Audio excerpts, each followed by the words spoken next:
Hello audience. आज मैं आपके पास वीडियो नंबर 7 के साथ हाजिर हूँ। आज की इस वीडियो में हम सीखेंगे cut, copy, paste, command, format printer की कमांड। ये भी समझेंगे कि लाइन स्पेसिंग और पैराग्राफ में फ़र्क क्या होता है। फिर हम शेडिंग की कमांड सीखेंगे, बॉर्डर्स की कमांड सीखेंगे, सॉर्टिंग की कमांड सीखेंगे, शो और हाइड कमांड सीखेंगे, हेडिंग्स को सीखेंगे, फाइंड कमांड, रिप्लेस कमांड और सेलेक्ट कमांड सीखेंगे। इससे पहले कि मैं स्टार्ट करूं, आपसे रिक्वेस्ट है कि मेरे चैनल को सब्सक्राइब कर दें, लाइक कर दें और मुझे सपोर्ट करें। सबसे पहले हम सीखते हैं cut, copy, paste command. Cut command basically क्या है? कट कमांड इसलिए इस्तेमाल होती है कि आप किसी भी सिलेक्टेड टेक्स्ट को कहीं से भी आप उसको मूव कर सकें किसी और जगह के ऊपर। लेट अस सी कैसे होगा। मेरे पास एक टेक्स्ट है और मैं इसे चाहता हूँ कि किसी भी जगह पे उसको डॉक्यूमेंट में पेस्ट कर दूँ या उसको मूव कर दूँ। उसके लिए आपके पास जो ऊपर टूल बार है, इस पे ये अगर आप देखें, इसमें ये कट है जिस पे माउस मेरा आया हुआ है, और ये कॉपी है और ये पेस्ट है। 3 कमांड्स हैं। कमांड को इस्तेमाल करने के लिए आपको टेक्स्ट को सिलेक्ट करना पड़ेगा जिसको आप चाहते हैं कि कहीं पे भी प्लेस कर दें। तो इसको हम देखें कैसे करते हैं। अब मैं कट कमांड के लिए मैंने लव एक टेक्स्ट टाइप कर देता हूँ इसमें। कट कमांड, ये मेरी टेक्स्ट है जिसको मैं मूव करके किसी और जगह पे प्लेस करना चाहता हूँ। यहाँ पे आके मैंने क्लिक किया कट पे। अब ये यहाँ से टेक्स्ट गायब हो गई। अब इसको मैं लेके जाना चाहता हूँ, मैं कर्सर नीचे लेके जा रहा हूँ और मैं इसको किसी भी जगह पे, ये टेक्स्ट के आखिर में मैं कंट्रोल एंड करता हूँ और आखिर में जाके मैं इसको पेस्ट कर देता हूँ। तो ये देखें वहां से मूव होकर इधर आ गई। पेस्ट करने का तरीका ये होता है कि आपने जिसको कट किया उसको आप जब पेस्ट पे क्लिक करेंगे तो ये पेस्ट हो जाएगी। दोबारा देखिए कैसे होगा। ये मैंने यहाँ पे पहले इसको कट किया। कट करने के बाद मैंने कंट्रोल एंड किया पेज के आखिर में, डॉक्यूमेंट के आखिर में कंट्रोल एंड की से आगे कंट्रोल प्लस एंड की को। इसके बाद यहाँ पे मैंने पेज पे क्लिक कर दिया तो ये इधर आ गई। इस तरह से आपकी ये कमांड अप्लाई होगी कट और पेस्ट की, कि आप किसी भी टेक्स्ट के पोर्शन को कहीं से भी कट करके उसको किसी भी जगह पे प्लेस कर सकते हैं। ये कट कमांड और पेस्ट का कमांड इस्तेमाल है। अब इसी के साथ एक और कट के नीचे है कॉपी की कमांड। दोनों में फ़र्क यह है कि कॉपी कमांड इसलिए इस्तेमाल होती है कि आप चाहते हैं कि आपकी ओरिजिनल टेक्स्ट भी वहीं पे रहे और उसकी उस टेक्स्ट की जो कॉपी है वो जितनी आप चाहें उसको बना लें और जहाँ पे आप पेस्ट करना चाहते हैं उसको पेस्ट कर लें। जैसा कि मैं लिखा है कि copy command is used to make copy of the selected text anywhere in the document और इवन इन एनी न्यू और ऑलरेडी ओपन डॉक्यूमेंट। यानी कि आप इस कमांड के ज़रिए ना सिर्फ आप अपने इस डॉक्यूमेंट में आप पेस्ट कर सकते हैं कॉपी करके, बल्कि कहीं पे भी पेस्ट कर सकते हैं। आपने वही दोबारा रूल अप्लाई करना है। जिस टेक्स्ट को आपने कॉपी करना है उसको सिलेक्ट करेंगे आप। जैसे एग्जांपल के तौर पर मैंने यहाँ पे इस कॉपी को सिलेक्ट किया है। इसको सिलेक्ट करके मैंने यहाँ पे लिख दिया कॉपी। कॉपी के बाद मैंने कर्सर इधर लेके आया। इधर से देखें यहाँ पे मैं इसको कंट्रोल के बाद पेस्ट करता हूँ। ये देखें पेस्ट पेस्ट पेस्ट पेस्ट, तो ये दोबारा दफ़ा प्रेस करने पे इसकी कॉपी बन रही है। तो ये इसकी कॉपी और पेस्ट की कमांड है। अब हम अगली कमांड की तरफ बढ़ते हैं। ये हमारी है फॉर्मेट प्रिंटर की कमांड। अच्छा, इससे पहले पेस्ट के अंदर एक और कमांड है जिसका हम कभी कभी इस्तेमाल कर लेते हैं। पेस्ट स्पेशल की कमांड है पेस्ट में। वो ऐसे है कि आप चाहते हैं कि आपके पास कुछ पोर्शन है टेक्स्ट का, अहम पोर्शन है जिसको आप किसी को भेजना चाहते हैं, लेकिन आप चाहते हैं कि वो उसको एडिट ना कर सके, एक तस्वीर की शक्ल में भेजना चाहें। उसमें आप ये कर सकते हैं कि आप ना टेक्स्ट को सिलेक्ट करें।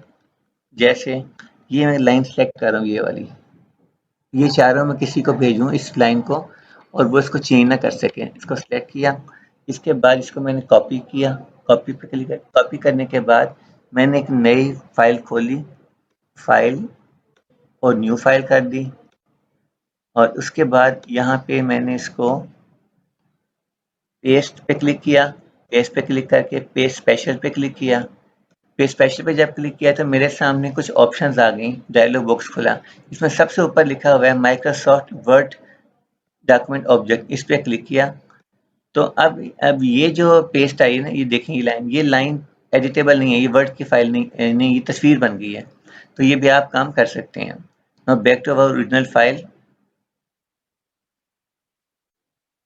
ठीक है, ओरिजिनल फाइल, ये फाइल है हमारी ओरिजिनल फाइल।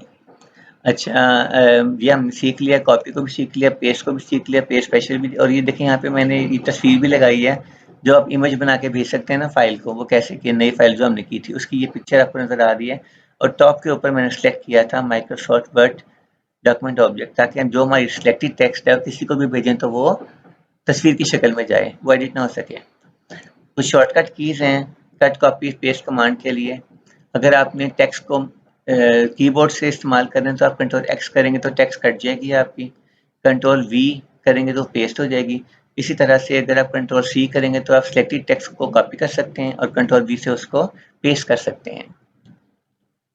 अब हम फॉर्मेट पेंटर की तरफ आते हैं। फॉर्मेट पेंटर बेसिकली एक, ये माउस से ऊपर लेके आ रहा हूँ, बेसिकली ये एक ऐसी कमांड है जिसमें आप ना किसी भी टेक्स्ट पे जो फॉर्मेटिंग अप्लाई करते हैं, जैसे बोल्ड, इटैलिक, अंडरलाइन वगैरह वगैरह, उसको आप चाहते हैं कि आप ना बाकी किसी भी और टेक्स्ट पे अप्लाई कर दें। उसके लिए फॉर्मेट पेंटर को इस्तेमाल करते हैं। लेट्स से यहाँ पे एक मैं लफ्ज़ लिखता हूँ, फॉर्मेट। इसको मैं, इसका साइज बड़ा कर देता हूँ मैं। यहाँ से भी कर सकता हूँ, कीबोर्ड से मैं कमांड बता चुका हूँ कंट्रोल के साथ। अगर आप एक कीबोर्ड पे पी के अल्फ़ाबेट के साथ दो ब्रैकेट्स हैं, उनमें से अगर आप राइट ब्रैकेट को प्रेस करेंगे तो इनलार्ज हो जाता है। और यहाँ से भी ऊपर से भी माउस से भी आप इनलार्ज कर सकते हैं। यहाँ पे फ़ॉन्ट के साथ कमांड है इनलार्ज की। अब ये जो फॉर्मेट को इनलार्ज किया, इसको मैं चाहता हूँ कि नीचे वाली पे अप्लाई कर दूँ इसी सेम साइज़ को। तो फॉर्मेट पेंटर पे क्लिक करूँगा मैं, और जब इस पे क्लिक करूँगा तो ये अप्लाई हो जाएगी, ये देखें। इसी तरह से आपने इसको इस पे भी अप्लाई कर सकते हैं। तो ये फॉर्मेट पेंटर की कमांड है कि अप्लाई फॉर्मेटिंग कर सकते हैं आप। फॉर्मेट पेंटर की कमांड के बाद हमने एक अहम चीज़ समझनी है कि पैराग्राफ और लाइन में फ़र्क क्या होता है। अगर आप देखें कि ना ये जो मेरा जहाँ पे माउस है बोल्ड, इटैलिक वगैरह वाले इस टूल बार के ऊपर, इसके आखिर में हमारी एक कमांड है ये वाली, इस पे लिखा हुआ है लाइन एंड पैराग्राफ स्पेसिंग। ये मैं पहले कमांड करा चुका हूँ, इसमें मैंने पैराग्राफ स्पेसिंग का भी बताया था, लेकिन आज मैं थोड़ा सा क्लैरिफाई करना चाह रहा हूँ फ़र्क, डिफरेंस बिटवीन लाइन स्पेसिंग और पैराग्राफ स्पेसिंग। अब ये देखें कि अगर आप ये पैराग्राफ है मेरे पास, और पैराग्राफ की निशानी ये होती है कि जब आप एंटर प्रेस करते हैं तो आपका पैराग्राफ बन जाता है। यह एक पैराग्राफ है। इस पैराग्राफ के ऊपर ये एंटर प्रेस होने पे पैराग्राफ बनता है। अब मैं इस पे ना लाइन स्पेसिंग और पैराग्राफ में फ़र्क होता है कि लाइन स्पेसिंग, पैराग्राफ के अंदर जो स्पेस है उसको लाइन स्पेस कहते हैं। जैसे ये एक पैराग्राफ है, इस पैराग्राफ में 3 लाइन्स हैं। मैं चाह रहा हूँ कि इन तीनों लाइन्स के अंदर स्पेस मेरे बढ़ जाए, तो मैं ये जब इस पैराग्राफ को सेलेक्ट करता हूँ और जब लाइन स्पेसिंग पे क्लिक करता हूँ मैं, तो इसमें मेरे पास ऑप्शंस आती हैं, जैसे 1 है, 1.5। अगर आप देखें साथ-साथ नीचे, अगर आपको बैकग्राउंड में देखें तो आपको ये स्पेस बढ़ती नज़र आ रही है। तो बेसिकली ये पैराग्राफ एक ही है। इस पैराग्राफ के जो इंटरनल स्पेस है इन बिटवीन लाइन्स, उसको लाइन स्पेसिंग कहते हैं। और पैराग्राफ स्पेसिंग, जो पैराग्राफ टू पैराग्राफ स्पेसिंग होती है वो पहले बता चुका हूँ, that is called after paragraph space या बिफोर पैराग्राफ स्पेस, ऑलरेडी मैं शेयर कर चुका हूँ। जैसे ये एक पैराग्राफ है और ये एक पैराग्राफ है, इसके इन बिटवीन जो स्पेस है उसको पैराग्राफ आफ्टर या पैराग्राफ बिफोर स्पेस कहते हैं। वो आप कम ज़्यादा भी कर सकते हैं। जैसे अगर यहाँ पे इस पैराग्राफ में I am putting my mouth इस पे है और नीचे वाले में मैंने स्पेस को कम ज़्यादा करना है, तो यहाँ पे आ जाऊँगा दोबारा लाइन स्पेसिंग पे, और यहाँ पे आके लाइन स्पेसिंग ऑप्शन में जाऊँगा, और यहाँ पे आके ये जो मेरा लिखा है ना इंडेंटेशन के नीचे बिफोर टेक्स्ट और ये स्पेसिंग बिफोर और आफ्टर, यहाँ पे मैं इसको अगर आफ्टर के बाद इंक्रीज करता हूँ, ये स्पेस बढ़ जाएगी, लेकिन नीचे स्पेस बढ़ गई। तो इसी तरह से आप ना, अगर आप नीचे वाले पैराग्राफ में और आपने ऊपर स्पेस को बढ़ाने का काम करें तो आप इसको भी कर सकते हैं यहीं पे जाके इसी तरह से। तो आई होप आपको समझ आ गया होगा लाइन स्पेसिंग और पैराग्राफ में फ़र्क। ठीक है, अब इसके बाद शेडिंग की कमांड है। शेडिंग की कमांड के लिए देखिए मेरा माउस है, ये टूल बार के ऊपर है, फॉर्मेट टूल बार के ऊपर, और ये इसमें शेडिंग की कमांड है। शेडिंग की कमांड बेसिकली ये करती है कि आप की एक हेडिंग है जिसको आप चाह रहे हैं कि उसको आप शेड कर दें पूरी लाइन को, उसके लिए इस्तेमाल होती है। सिंपली आपने जिस लाइन को शेड अप्लाई करना है उस पर क्लिक करें, क्लिक करके आप ना इस पे शेडिंग पे क्लिक करें, शेडिंग पे क्लिक करके जो आपको शेड चाहिए, जो कलर चाहिए आप सेलेक्ट कर सकते हैं और उसके बाद इस पर जस्ट क्लिक करें तो आपका ये अप्लाई होगी कमांड। इसके बाद जो अगली कमांड है वो बॉर्डर्स है। बॉर्डर बेसिकली है कि आप चाहते हैं कि आपके पैराग्राफ के अंदर या आपके डॉक्यूमेंट के अंदर एक आपका जो हेडिंग है उसको आप ना उसकी बॉर्डर लगा दें, तो उसके लिए बॉर्डर की कमांड यूज़ करते हैं। ये देखें बॉर्डर की कमांड शेडिंग के साथ है, इस पर क्लिक करता हूँ। इसमें मुख्तलिफ ऑप्शन हैं कि ये बॉटम पे बॉर्डर लगाना है आपने अपनी हेडिंग के, या टॉप पे लगाना है, ठीक है, या लेफ्ट पे लगाना है, ठीक है। तो ये आपको मुख्तलिफ ऑप्शन नज़र आ रही हैं इसमें। हम इसमें ऑल बॉर्डर्स अप्लाई कर देते हैं, ये ऑल बॉर्डर्स अप्लाई हो गया। इसके बाद हमारी अगली कमांड है हेडिंग्स की। हेडिंग्स बेसिकली ये होता है कि आप अपना कोई प्रोजेक्ट कर रहे हैं जिसके अंदर आपको स्टाइलिश हेडिंग्स चाहिए, तो उसके लिए हेडिंग्स को अप्लाई कर सकते हैं। लेट्स सी कि आपने एक ना अपना सब्जेक्ट वाइज कुछ आप थीसिस बना रहे हैं, उसमें एक आपका केमिस्ट्री का सब्जेक्ट है, एक आपका फिजिक्स का सब्जेक्ट है। तो केमिस्ट्री को आपने सेलेक्ट किया हेडिंग को, इसको हेडिंग देने के लिए प्री डिफाइंड हेडिंग जो कि ऑलरेडी आपको ऑफर वर्ड करता है, इसमें आके मैंने इसको हेडिंग 1 पे क्लिक कर दिया, तो हेडिंग 1 से ये स्टाइल इस तरह की हेडिंग बन गई। अब मैं चाहता हूँ कि अगले पेज पे फिजिक्स का मेरे पास डेटा है, तो उसको मैं हेडिंग एक नई हेडिंग अप्लाई कर दूँ। तो मैंने उसको सिलेक्ट किया, हेडिंग को सिलेक्ट करने के बाद यहाँ पे मैंने उसको हेडिंग 3 दे दी। तो ये देखें ये एक नई हेडिंग अप्लाई हो गई है चैप्टर के ऊपर। अच्छा, इसके बाद जो नेक्स्ट कमांड है वो हमारी फाइंड की कमांड है। फाइंड की कमांड बहुत अहम कमांड है, इफेक्टिव है। इसको हम इसलिए यूज़ करते हैं कि आपने कोई रेलिवेंट डेटा आपके पूरे डॉक्यूमेंट में है, उसको आपने फाइंड करना है, जो कि आपको श्योर नहीं कि किस किस जगह पे वो नज़र आ रहा है आपको। उसके लिए आप ना उस फाइंड की कमांड को यूज़ करते हैं। लेट्स से कि आपने अली का नाम मुख्तलिफ जगह पे लोकेशंस पे लिखा हुआ है डॉक्यूमेंट में, और आपको ये पता करना है कि कितनी दफ़ा रिपीट हुआ है, तो आप फाइंड की कमांड यूज़ कर सकते हैं। फॉर एग्जांपल अगर आप ये देखें, ये एक एग्जांपल है, this is an example of find command, the author of the document is Ali. अब ये मैंने 2 लाइनें इसको मैंने बाद में कॉपी रिपीट कर दिए करके आगे। मुझे इस पता है इसमें ये करना है कि अली कितनी दफ़ा रिपीट हुआ है, तो इसको कैसे करेंगे कमांड को, देखिए सिंपली आपने यहाँ पे आके आपने कंट्रोल एफ को दबाना मतलब आपने यहाँ पे जाना है फाइंड पे क्लिक किया, और जो नेविगेशन का जो टैब आया है इसके अंदर आपने लिखना है अली। अब इसके बाद जब आप अली लिखते हैं तो आप देखें कि आपको 3 दफ़ा अली नज़र आ रहा है, ठीक है, या इस इसके अंदर तो ये शो कर रही है कि इस डॉक्यूमेंट में अली का इस्तेमाल कितनी दफ़ा हुआ है। ये कंट्रोल जो फाइंड की कमांड करती है।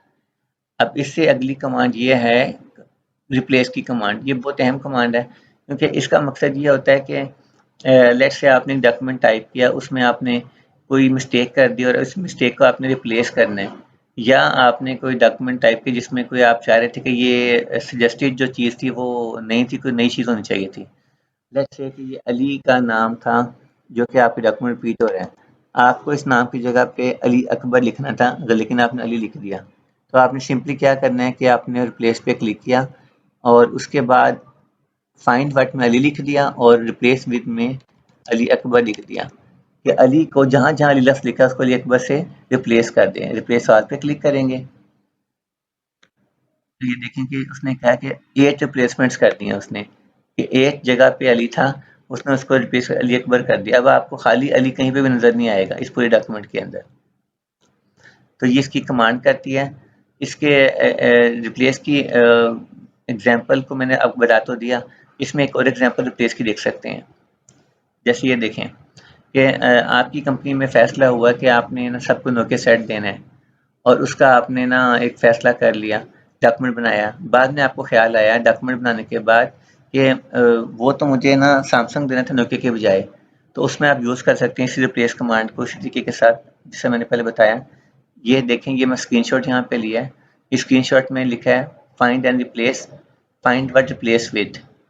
एग्जांपल के तौर पर क्या है कि नोकिया और सैमसंग, यानी फाइंड कर नोकिया को और रिप्लेस कर दे सैमसंग के साथ, तो ये कमांड अप्लाई कर देगी।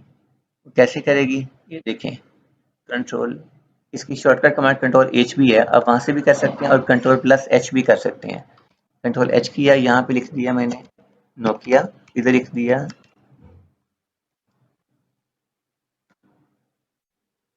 सैमसंग,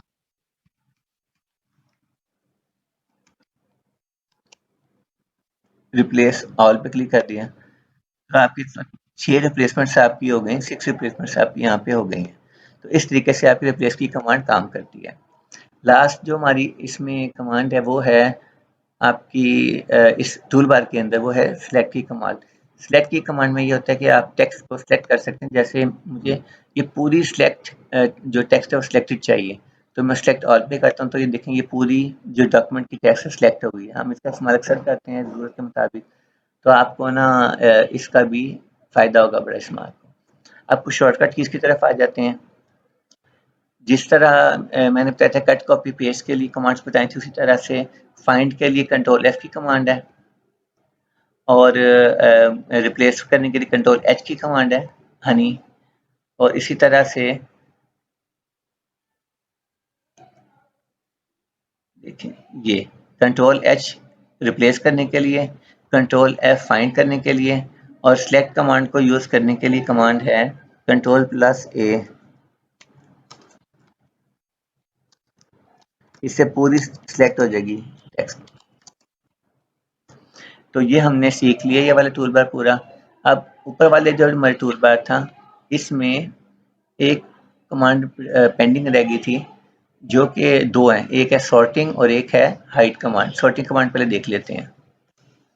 सॉर्ट कमांड के लिए ये है कि आपने ना इसका इस्तेमाल कब करना है, क्या लेट्स से कि आपने, आपको दिखाता हूँ यहाँ ये आपके पास एक डेटाबेस है जिसमें 2 कॉलम्स हैं, एक का नाम है नेम, एक का नाम है फादर नेम।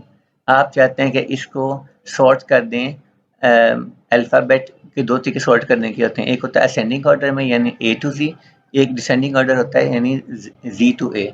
अब यहाँ पे मैं चाहता हूँ कि ये जो टेक्स्ट मेरी है इसको मैं सॉर्ट कर दूँ अपने मुताबिक ऑर्डर में। अब यहाँ पे अल्फ़ाबेट असेंडिंग ऑर्डर हुआ हुआ है, अब आज के बाद सारे ए वाले आ रहे हैं, फिर एफ आ रहा है, और फिर नेम। नेम को हमने हेडिंग है, इसको यहाँ पे नहीं लेना, इसको हमें चाहिए कि हम इसको सॉर्टिंग में जब करें तो इसको अलग रख दें। इसे हम काट देते हैं कंट्रोल एक्स करके, इसका टॉप पे हेडिंग है, ये इसको यहाँ पे ले आते हैं हेडिंग को, ये यहाँ पे ये नेम और ये आ गई। अच्छा, अब यहाँ पे हम इसको सिलेक्ट करते हैं डेटा को, जो नेम के अंदर डेटा है, ये अब्बास से लेकर नेम और फादर नेम को सिलेक्ट किया। अब यहाँ पे असेंडिंग ऑर्डर हुआ हुआ है, इसको डिसेंडिंग में करने के लिए मैं यहाँ पे जाऊँगा इधर और इस पे क्लिक करूँगा। वो मुझे कहता है कि आपने किस ऑर्डर में करना है। अगर आप देखें पैराग्राफ है, ठीक है पैराग्राफ है, क्योंकि ये एंटर प्रेस हो रहा है हर लाइन के बाद।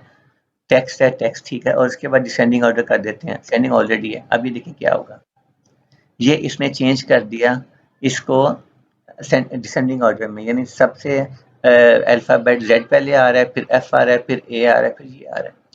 ये आपकी कमांड सॉर्टिंग की कमांड हो गई।